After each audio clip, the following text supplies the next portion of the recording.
Friedberg, what's your take on this reported by the Washington Post and I think confirmed by Politico move by Kamala Harris? Thank you for asking. Price fix. Thank you for asking. Do you have any feelings on it? Yes. Yeah. I unequivocally hate socialism. Socialism destroys innovation, destroys productivity, and destroys individual liberties. Agriculture and food markets have insanely competitive dynamics because there are commodity markets, there are tons of competitors. There is no monopoly in making food. There is no monopoly in making CPG products. There is no monopoly in retail. There is no monopoly in grocery stores. It is a small margin, highly competitive, highly fragmented, free market. And the free market works in that everyone is always competing with each other, creating new productivity improvements. And as a result, over time, prices come down, except when the government intervenes and gets involved. So I would argue that the real cause of price inflation in food is not the supposed price gouging by corporate players in the ag and food industry, all of whom are deeply competitive with one another, but rather is the result of the inflation associated with government spending and stimulus coming out of COVID. Nick, Exhibit 1.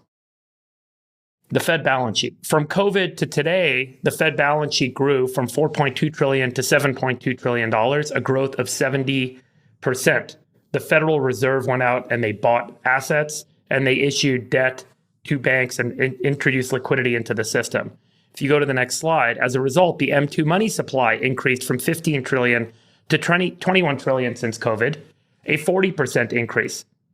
Okay, so now there is more money in the system, so the cost of everything should go up, which is exactly what we've seen. We can walk through a couple of the other commodity price charts from the St. Louis Fed. Here is the price of electricity.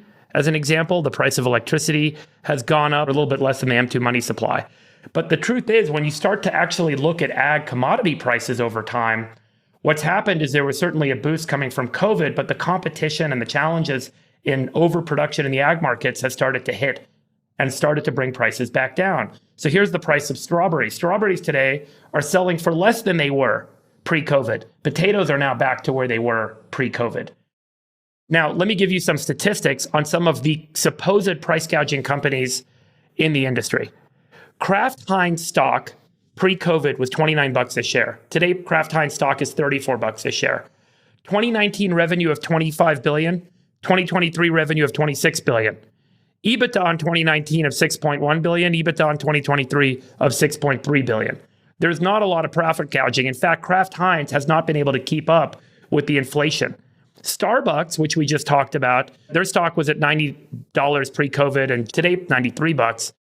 2019 revenue of $26 billion, operating income of $4.1 billion, 2023 revenue of $36 billion, but operating income only 5.9. Margins have come down in Starbucks. Nick, if you pull up the McKinsey chart, this is a study of the grocery industry, the state of grocery in North America, 2023 by McKinsey. Accelerating pressures on profitability to cope with the pandemic's upheaval, grocers have had to dramatically increase CapEx, increase supplies. As a result, they've seen a significant impact on margins. Here's the margin profile pre-pandemic and today. Gross margin has declined by 2 points from 47.6 to 45.6. EBITDA margin has declined by 1.5 points. And now let's just go to the final chart, which is CPG companies, the companies that make food and sell it to consumers. As you can see, during the COVID era, the 3-year rolling TSR has declined since COVID across the board. So food companies are seeing food prices come down. So farmers are really suffering. Labor costs have tripled since the pandemic, but they're still having to sell products at the same price. CPG companies have lower margins and supermarkets have lower margins. So there is nowhere in the ag or food supply chain that we are seeing fundamentally price gouging or profit taking happening.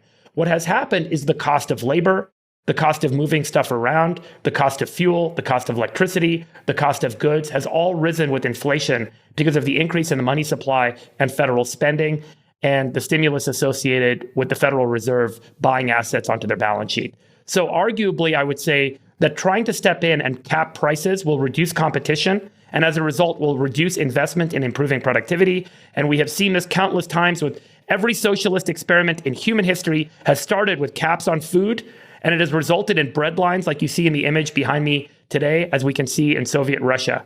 This is a mistake. It is a problem. It is anti-American. It is anti-free market. It is anti-innovation. It is anti-productivity. And ultimately, it's anti-liberty. And I cannot stand it. That's my rant.